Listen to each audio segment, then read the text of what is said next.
It's your boy Salim, the Notorious S, back with another video, baby. Man, it's been like 2-3 videos I've been talking about this same book that I've been reading that I can't seem to be able to finish. But every time I read this book, I get dope ass information. And this was what the topic of this video today is going to be. Now, the book I've been reading is The Millionaire Fastlane by MJ DeMarco. This book is dope. So I encourage you to go get it as soon as possible and start the enlightenment. Now, let me quote this passage from the book because that's what the video is going to be about. Go from consumer to producer. Instead of buying, sell. Instead of digging for gold, sell shovels. Instead of taking a job, offer one to people. You have to take the essence of this whole sentence that I basically just recited to you and apply it to life in general on a larger scale. If you're like me and you don't adhere to the whole public education system route that's been set for us for one or two reasons. Well, for these two main reasons that I have come to the conclusion to. Basically, for one, it was never designed for people to become wealthy, to get out of the rat race, right? If you get the essential of what the system is about, it's for you to go through education, through the education and get a job and be a useful member of society, get a job. But jobs don't lead to prosperity. Look at people that have jobs, or at least look at the people that are rich, that you want to be like in society. How many of these people have a 9-to-5 or a job? Very few of them have. They follow the entrepreneurial route more than they get a 9-to-5. The people that have a 9-to-5 typically are CEOs or high earners, but they're very far and few in between. To be quite honest, that's the first reason why. Two, it's a business process that benefits the business owner far more than it does the end consumer of the product. Now, if we're talking about education, the end consumer of education is us, the students, or society, like most people in society. The business owner is not the people that are giving the product, distributing, first of all.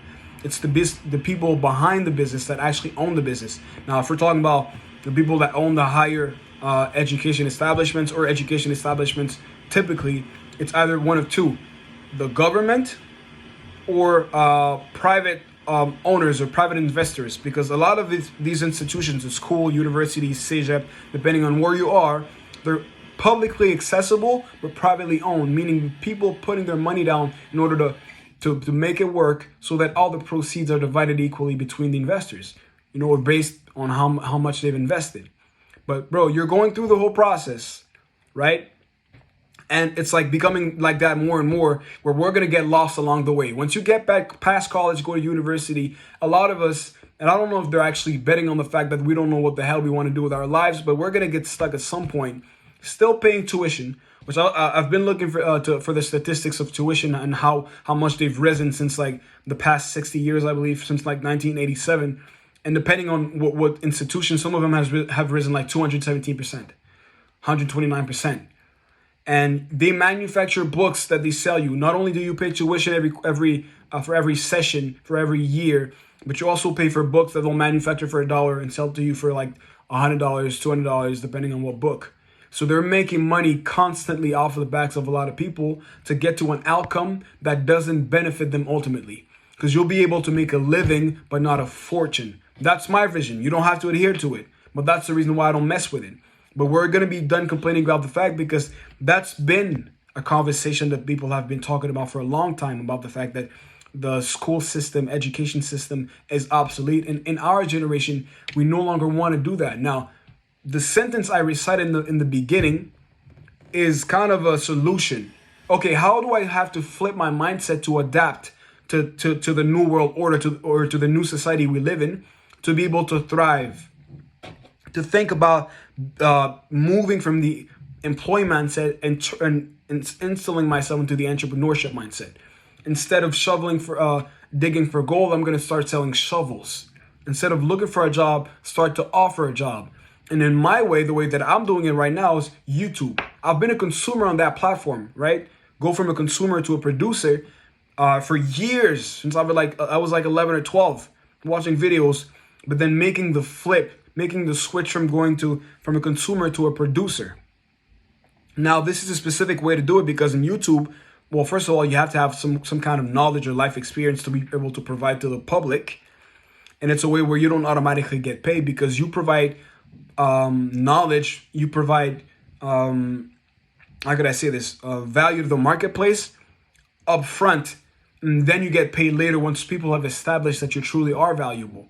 You have to establish somewhat of a portfolio for people to give you a level of credibility that's going to allow you to request money, to request consultations, to request products, courses, associations with businesses, deals, and all these things. But you got to provide value a long time before you get paid. That's one way. But there's a lot of different ways. There's businesses you could start part-time in order to go full-time. Start renting out cars with Turo.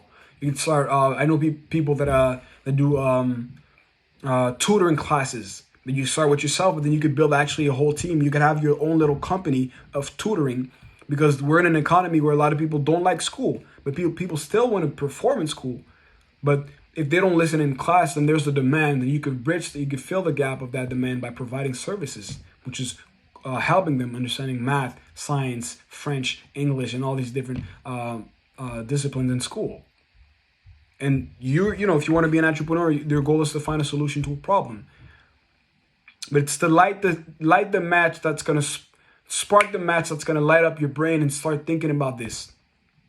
Like more and more entrepreneurs are being seen on social media platforms, like going away from the traditional path that's been set and making a living for themselves, not even having degrees, not even having high school degrees or like university degrees, or going out to offer their skills to companies. They might not even have the credentials on paper, but have the skills through a lot of experience that they've accumulated over years. Because I guarantee you one thing, if they have a choice between you've seen a lot of different companies nowadays, Google and corporations adapting themselves to experience or knowledge through acquired deeds, basically, as opposed to tangible paper. So if you could prove to me as a company that you have the skill that I'm looking for, as opposed to the guy that has the credentials but not the experience, then I'm going to give you the job if you want a job.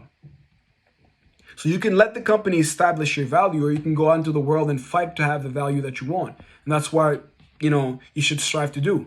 And I'm saying this because we're all, in this together, essentially, if that's what you think. If we're like-minded, and if you no longer want to bend to these rules that kind of honestly feel archaic and old, we don't want to bend to, because we're in a generation, especially me, I'm Gen Z, I'm 23, where we want to question the rules that have been set before us. But if you truly want to complain about the fact that, I don't want to adhere to that, ask yourself, what are you ready to do to remedy to that situation? Okay, we've understood this. You don't want to be a 9-to-5er. You want to be prosperous in your lifetime. You want to travel, enjoy the best life has to offer while you're still young. Okay, well, you have to switch your mind. And that's the thing that's constantly in my mind, is like consumer to producer. Okay, good. Now let's go. Let's do it. Like, what can I do? And it's as simple as that. And I've realized in life, a lot of it's almost insidious how it's all about a mind shift. It's all about seeing things in a different way. And when you hear about it, and when people say that over and over, it kind of sounds corny, but it's scary how little we kind of need to make a change. When I look at people that used to be in that route of like the 9-to-5 and made the switch, took a risk, put a lot of work in, put a lot of, when the stakes are high, and cashed in on the effort that they put in, on the risk that they took. It's as simple as that. It'll help to have somebody help you, but you know what? You can still do it on your own.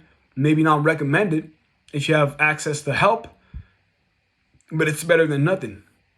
And I don't want to beat a dead horse or ramble about this topic, but I hope I've been able to convey my idea, what I wanted to say about that, and just inspire some people to do something different, to start the adventure. I can guarantee you where you're gonna land, because I don't even know where I'm gonna land. I'm new to this thing. I'm new to content creation. I'm new to sharing my opinion online, and I know, or at least I'm anticipating the hurdles that come along with that, exposing your thoughts, your content for criticism for a lot of different people that might think differently from you, that might have negativity to just pour onto you, but still be able to lift your value with society and kind of dictate how much you're worth over time, and at least get the experience necessary to dictate how much you're worth. But that's all I gotta say, man. If you like the content, subscribe, share, and like. You know why? Because it's free. And I'm gonna see you next time. Peace.